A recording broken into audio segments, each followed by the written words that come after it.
conversando sobre a fé, a importância da fé. E falamos aí já falamos dos patriarcas, já falamos dos juízes, nós falamos de grandes homens na Bíblia que tiveram que exercer a sua fé. E agora nós estamos falando dos 3 ofícios que Cristo exerceu quando esteve aqui na terra. O ofício de sacerdote, o ofício de profeta e o ofício de rei. Primeiro nós estamos trabalhando aqui o sacerdote, falamos semana passada, e hoje nós vamos ver falamos semana passada numa perspectiva do Antigo Testamento, e hoje nós vamos ver no Novo Testamento, lá em 1 Pedro, capítulo 2. Vamos pensar aqui sobre alguns benefícios do sacerdócio, aquilo que a Bíblia nos chama a ser. 1 Pedro capítulo 2 diz assim: portanto, abandonem toda a maldade, todo engano, hipocrisia e inveja, bem como todo tipo de maledicência. Como crianças recém-nascidas, desejem o genuíno leite espiritual, para que por ele lhes seja dado o crescimento para a salvação. Se é que vocês já têm a experiência de que o Senhor é bondoso. Chegando a ele, a pedra que vive, rejeitada sim pelos homens, mas para com Deus eleita e preciosa. Também vocês, como pedra que vivem, são edificada casa espiritual para serem sacerdócio santo, a fim de oferecerem sacrifícios espirituais agradáveis a Deus por meio de Jesus Cristo. Pois isso está na Escritura. Eis que ponho em Sião uma pedra angular, eleita e preciosa, e quem nela crê não será envergonhado. Portanto, para vocês, os que creem, esta pedra é preciosa, mas para os descrentes, a pedra que os construtores rejeitaram, essa veio a ser a pedra angular. E a pedra de tropeço e rocha de ofensa. São estes os que tropeçam na palavra, sendo desobedientes, para que também foram destinados. Vocês, porém, são geração eleita, sacerdócio real, nação santa, povo de propriedade exclusiva de Deus, a fim de proclamar as virtudes daquele que chamou das trevas para a sua maravilhosa luz. Antes, vocês nem eram povo, mas agora são povo de Deus. Antes não tinham alcançado a misericórdia, mas agora alcançaram a misericórdia. Feche os seus olhos, Pai. Te pedimos em nome de Jesus, ó Deus, que o Senhor venha nos trazer orientação, clareza da Tua palavra, ó Deus. Nós te pedimos, ó Deus, em nome dEle, de Cristo Jesus. Amém e amém. Texto clássico, conhecido talvez da maioria de nós, onde Pedro, que dispensa qualquer tipo de comentário, você que é aluno da escola bíblica dominical, sabe perfeitamente quem foi Pedro, apóstolo de Jesus Cristo. Ele traz nessa carta à igreja, uma palavra à igreja que estava vivendo a diáspora. Ou seja, os judeus, eles tinham sido espalhados para o mundo por conta da perseguição. O evangelho cresceu demais ali na Judéia, em Samaria, e estava indo para os confins da terra. Então, esse povo que estava vivendo fora de Jerusalém começa a sofrer a perseguição, porque o evangelho estava crescendo também na cidade onde ele estava. Isso está lá no capítulo 1, você vai ver depois. A diáspora ainda hoje, foi no passado, um dos grandes métodos que Deus usou para expandir o evangelho em vários lugares e até os confins da terra. Só para um dado aqui estatístico que você talvez não esteja sabendo, devido à guerra na Ucrânia, meus irmãos, essa guerra agora recente na Ucrânia, mais de 140 igrejas, quase 150 igrejas foram inauguradas no mundo por meio dos ucranianos que não estão mais na Ucrânia. Diáspora. O povo, ele foi espalhado por conta da perseguição, e essa perseguição, lá no tempo de Pedro, fez com que o evangelho chegasse a vários cantos da terra. Igreja do Senhor Jesus Cristo, nós vivemos um tempo, ainda hoje, em que o evangelho Continua sendo perseguido. Nós somos perseguidos na escola onde nós estudamos, na faculdade, no trabalho, e é um meio de fazer com que a igreja que não está aqui em Jerusalém, dentro do templo, está lá fora, ela consiga levar o evangelho. E aqui tem algumas orientações e benefícios para aqueles que conseguem fazer isso. Pedro chama de sacerdócio. É a nossa responsabilidade como crentes do Senhor Jesus Cristo, aqueles que têm o Evangelho, têm o Espírito Santo dentro dele, pode levar o Evangelho para outras pessoas. O sacerdócio. Sacerdócio você vai ver nas grandes religiões do mundo. Você vai ver um sacerdote lá na religião da Índia, na Grécia, em Roma, você vai ver isso lá no povo hebreu, e você vai ver chegando, de alguma forma, no cristianismo, aqui como nós acabamos de ver. O sacerdote era essa pessoa, esse homem, este líder espiritual que fazia com que o evangelho chegasse em outras pessoas através dos seus serviços, das suas ministrações. E Pedro, ele nos chama a atenção aqui de alguns aspectos, eu queria pensar com vocês, porque nós somos chamados a sacerdotes, como diz o texto. Você é chamado a viver essa nobreza, esse ofício nobre que é um sacerdote. Liderar e ser um guia espiritual na vida de outras pessoas. O sacerdote, ele tinha essa importância de ser um mediador entre Deus e os homens. É isso que nós podemos fazer no nosso trabalho. É isso que Deus nos chama a fazer através dos nossos dons e talentos. O texto nos mostra algumas coisas que eu queria citar aqui rapidamente. Primeira coisa, versículos de 1 a 3. Pedro nos chama a atenção, como Arão foi chamado a atenção por Moisés lá atrás, nós vimos semana passada, a viver uma vida longe da confusão. Diz o texto: abandone toda maldade, todo engano, hipocrisia, inveja e maledicência. Você olha, vocês estão num país estranho, vocês estão vivendo com gente que não, muitas delas não estão querendo saber do evangelho, então evite confusão. Primeira coisa, fique longe do pecado, santifique-se a sua vida. Esse é o primeiro, nós vimos semana passada, e como isso aqui é tão básico, eu vou tentar passar por cima dessa informação, mas não deixando que ela fique marcada na sua cabeça. O sacerdócio, ele tem a importância e o benefício de nós nos distanciarmos do mal. Fique longe de toda maldade, de todo engano, de toda hipocrisia. E eu queria só fazer um pequeno destaque na maledicência, até porque nós cremos que, de uma forma geral, nós vivemos longe da maldade, do engano, da hipocrisia, da inveja.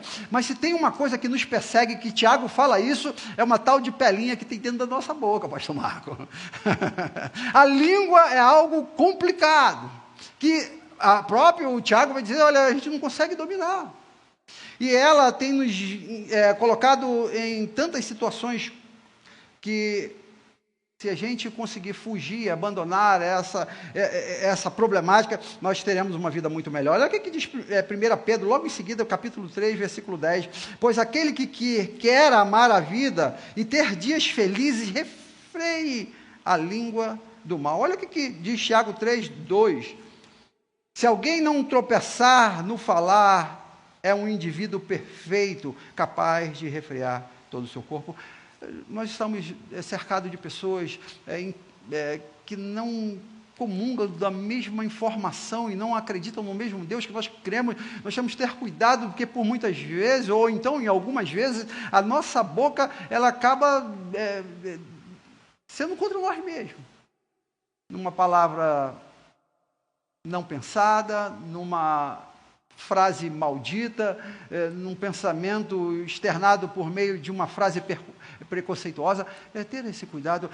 Pedro fala assim, olha, cuidado com vocês, abandone esse tipo de confusão na vida de vocês, e ele diz que a gente precisa continuar bebendo leite espiritual para que possamos crescer, ficar maduros na nossa fé, diante daquilo que Deus tem proposto para a nossa salvação. Mas o versículo 3, que eu queria também fazer o destaque aqui, ele diz assim, se é que vocês já têm a experiência de que o Senhor é bondoso.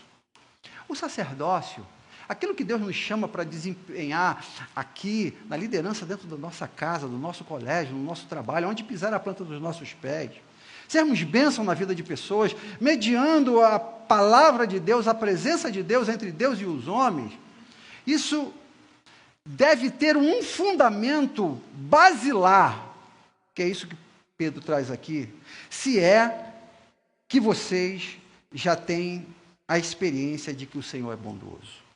Ter a compreensão da bondade de Deus é a base para um sacerdócio longe do mal.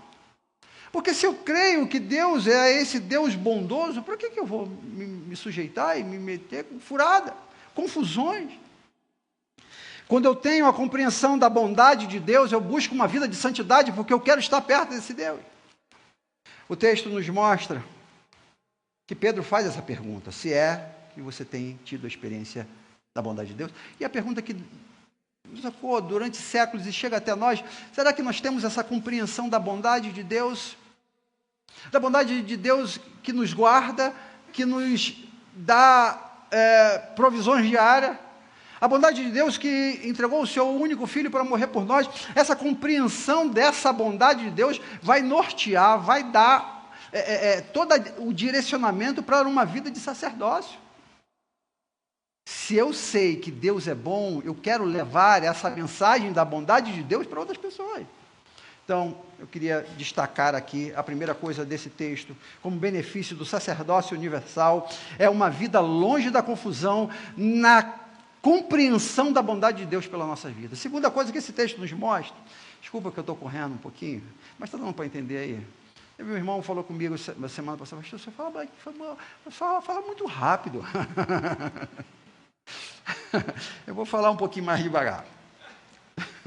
O sacerdócio universal, ele é exercido por aqueles que, versículos de 4 a 8, daqueles que se aproximam de Deus e buscam a comunhão com Ele. Olha o que diz o texto: chegando-se a Ele, a pedra que vive, que foi rejeitada assim pelos homens, mas para Deus eleita e preciosa. Primeira coisa, a gente vai se afastar da confusão, mas não basta. Tem algumas pessoas que falam assim, mas pastor, eu sou bom, eu atravesso uma senhora na faixa de pedestre, eu busco me afastar do mal, mas a gente precisa se aproximar de Deus, não basta se afastar simplesmente do mal, a gente precisa chegar-se a Jesus, a pedra viva. O nosso alvo é chegar-se a Deus. Por isso que um dos fatores do sacerdote, e que vai legitimar, ou que vai dar a ele segurança ou autoridade para que ele possa ministrar na vida de outras pessoas, aquilo que vai nos dar autoridade para fazermos discípulos, é estarmos perto de Jesus, chegando-se a Ele. E nós chegamos a Deus, culto como esse que você está oferecendo a Deus.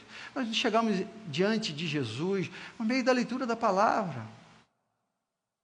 Igreja, você que nos visita, nos acompanha pela internet, isso é falado quase que todos os domingos e todos os púlpitos, onde a Bíblia ela tem a sua centralidade, mas infelizmente, talvez se fizéssemos aqui uma pesquisa e perguntássemos quanto tempo você gastou lendo, investindo a sua vida na palavra do Senhor durante essa semana, o resultado talvez não seria um resultado muito adequado para se colocar em púlpito.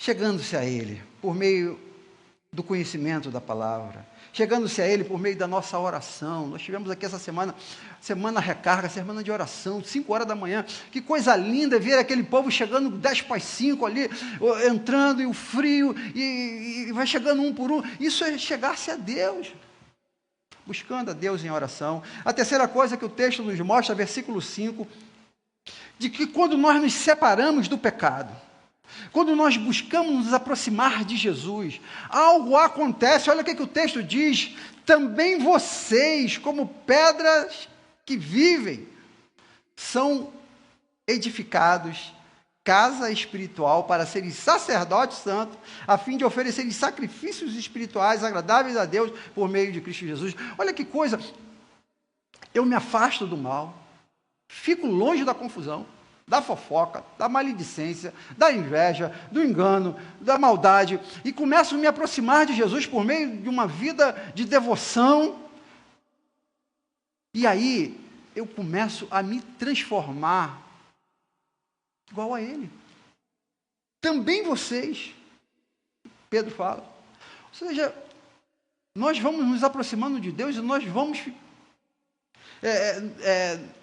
nos parecendo com Ele, porque Ele diz, também vocês, pedra que vive. Ele chama aquele povo que está afastado, está em outra terra, fala, vocês também são pedras vivas. Nós vamos ver aqui o que significa essa pedra viva daqui a pouco, mas é algo que vai fazer comparação com o edifício que foi construído, o templo de Salomão, com pedras estáticas, pedras mortas. E agora o novo templo, como diz lá em 1 Coríntios capítulo 3, versículo 16, vocês são o templo de Deus, o Espírito de Deus habita em vocês. É esse sacerdócio vivo, que está pronto para ser edificado por meio do conhecimento de Jesus Cristo que a gente adquire. Mas o texto prossegue, ele diz que além de nós sermos edificados como casa espiritual, ele diz para serem sacerdotes. O santo é a tese central dessa nossa reflexão nessa noite. Nós somos edificados como casa espiritual para sermos sacerdotes. Se tem uma dificuldade em que nós temos visto no nosso tempo, é a dificuldade da liderança. Pessoas não querem assumir a liderança por uma série de fatores. Um deles foi falado aqui, é a falta de obediência e submissão do nosso tempo. Os mais antigos aqui vão lembrar que quando um pai, às vezes não precisava nem falar, ele só olhava. A criança obedecia. E hoje? Hoje a criança olha e o pai tem que obedecer. A falta, mais ou menos, né, a falta de compreensão do nosso tempo e de viver uma vida de submissão tem cada vez mais tirado de nós a alegria e o desejo de liderar e de ser sacerdote. Mas ele vai dizer aqui que vocês estão sendo edificados como casa espiritual para exercer um sacerdócio santo. Isso aqui, meus irmãos, está lá em Êxodo capítulo 19, onde Moisés está saindo com o povo da terra, lá do Egito, e entrando na terra prometida. Já havia uma promessa para o povo de Israel se tornar sacerdote. Olha o que aqui diz lá em Êxodo 19, capítulo 6. E vocês serão para mim um reino de sacerdotes e uma nação santa. Mas isso aqui foi impedido, infelizmente, devido ao pecado do povo de Israel, especificamente ali no deserto. Mas esse desejo ainda está no coração de Deus. Ele agora, por meio de Jesus Cristo, quer que eu e você assumamos essa responsabilidade de nos tornarmos cada vez mais parecidos com Jesus Cristo. Nós nos afastamos do pecado. Nós nos aproximamos de Jesus. E essa aproximação de Jesus nos torna parecido com Ele. Quarto e último, coisa que eu queria destacar aqui nesse texto. Versículo 6 diz: por isso está na Escritura, eis que ponho em Sião uma pedra angular, eleita e preciosa, e quem nela crer não será envergonhado. Nos afastamos do pecado, chegamos perto de Jesus Cristo, começamos a nos tornar iguais a Ele através dos nossos sacrifícios espirituais.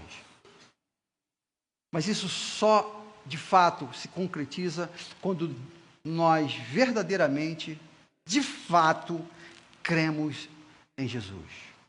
A fé em Jesus.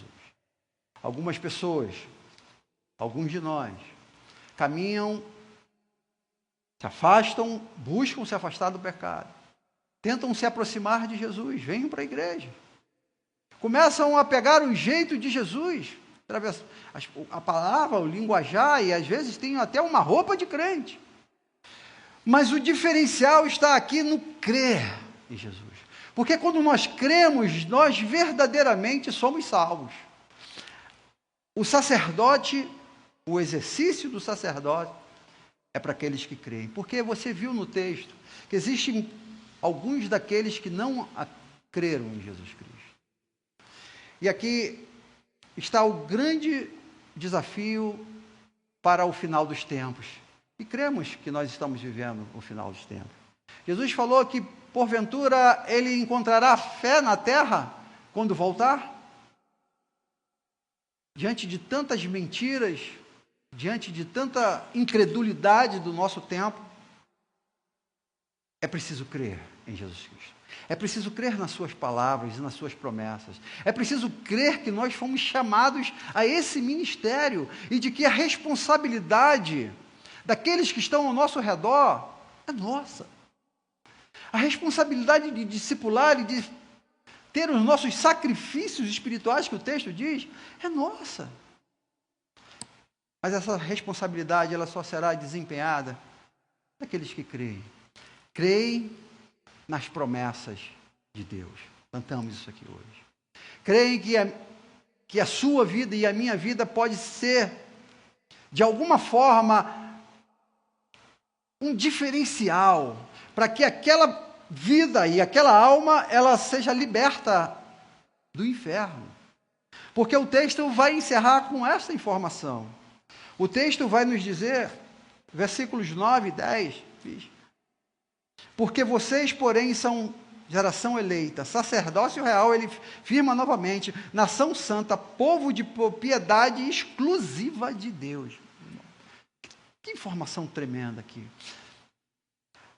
Ao nos afastar do pecado, a nos chegarmos perto de Jesus, a nos tornarmos parecidos com Ele, crendo nele, nós ganhamos uma nova identidade.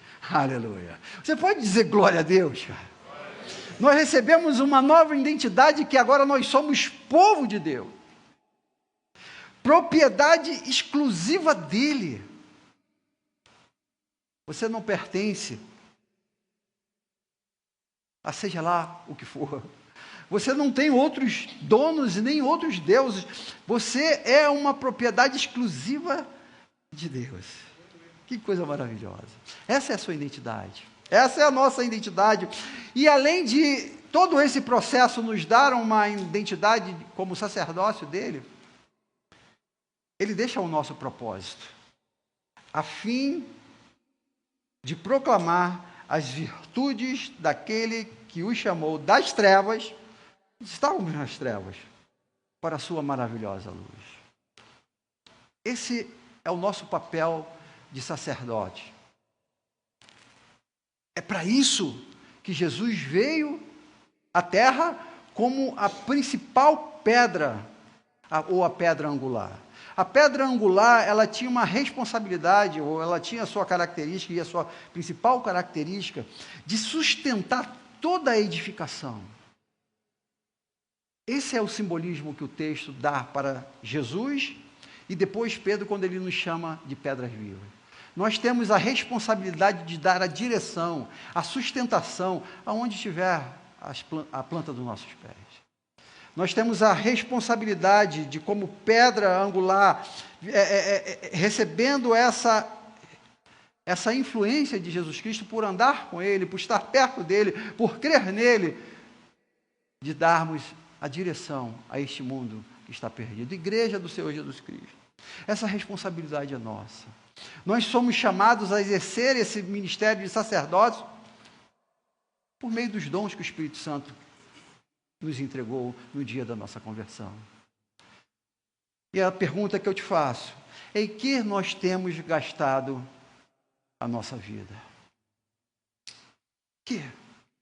Pergunta que Deus colocou no meu coração para te fazer nessa noite. Nós estamos encerrando o segundo semestre de 2025. Amanhã encerra o segundo semestre. O primeiro semestre. Vamos entrar no segundo semestre. O ano já está acabando. E o que nós temos feito? Em que nós temos envolvido? O que você orou lá no começo do ano, no dia 1º de dezembro, que ia fazer nesse ano e ainda não fez? Será que nós estamos aqui, meus irmãos, simplesmente para cumprir tarefas, pagar boletos? Será que nós estamos aqui simplesmente para quebrar pedra, rachar lenha? Jesus nos chama para fazer diferença na vida de outras pessoas, nessa missão nobre de sacerdote. A nossa cultura cristã recebeu uma influência fortíssima dos primeiros séculos, de que o sacerdote era o responsável por todas as coisas. Ele que mediava entre Deus e os homens, isso está lá desde o Antigo Testamento. E, infelizmente, por conta de pensamentos, isso que quem fala aqui não sou eu, é a história da igreja, pensamentos de homens maldosos que tomaram esse posicionamento, alguns deles, de sacerdote, para então, através desse posicionamento, dominar sobre as pessoas. Isso reduziu demais as possibilidades da gente fazer a diferença na vida da nossa vizinhança, porque quem tem que ir lá visitar o enfermo, quem tem que ir lá falar de Jesus é o pastor, é o sacerdote. Isso nós minimizamos a possibilidade do reino se expandir. Ao assumir a nossa responsabilidade como crente em Jesus Cristo, sacerdote lá na nossa escola, lá no país, lá no estado em que Deus tem nos mandado, hoje aqui em Brasília, nós podemos proclamar o Evangelho, a fim de proclamar a virtude daquele que nos chamou das trevas para a sua maravilhosa luz. Além de nos dar uma nova identidade e um propósito, esse texto encerra dizendo que ele transforma toda a nossa eternidade. Esse texto, diante desse chamado nobre que Deus nos tem para cada um de nós, vai dizer de uma forma clara e precisa que nós não éramos povo e agora nós somos povo de Deus. Aleluia! Que coisa maravilhosa isso. É a transformação que o Evangelho trouxe para nós, nos dá agora a responsabilidade de levar para outras pessoas. Igreja, eu queria convidar a você a fechar os seus olhos, a pensar na sua vida e o que você tem investido a sua vida. O seu tempo, o seu talento, o dom que Deus te deu. Vimos aqui agora há pouco, Deus deu de louvar ao Senhor no cântico. A palavra de Deus nos chama a oferecer sacrifícios, louvores a Deus. A palavra de Deus nos ensina a oferecer sacrifícios espirituais de oração, intercedendo por pessoas. A palavra de Deus nos ensina a sermos sacerdotes, investindo na vida de pessoas, ajudando financeiramente, meus irmãos. Muito provavelmente você conhece alguém que está passando por uma situação de desemprego, de fome. Você pode ser um sacerdote na vida dessa pessoa, ministrando bênçãos, dividindo um pedaço de pão. Você pode ser um sacerdote na vida de alguém, louvando a Deus por meio da vida dela. Louva a Deus, ofereça sacrifício de louvores.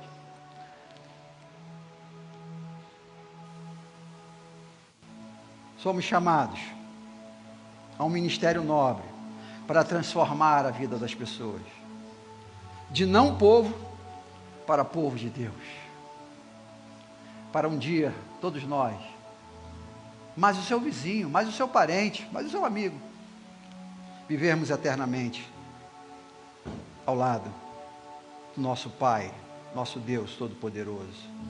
Um sacerdócio nobre é aquele que foge do mal, é aquele que busca Jesus, é aquele que torna-se igual a Ele, é aquele que crê nele, e aquele que muda a sua identidade e propósito, recebendo a recompensa de uma vida transformada para transformar outras vidas em nome de Jesus.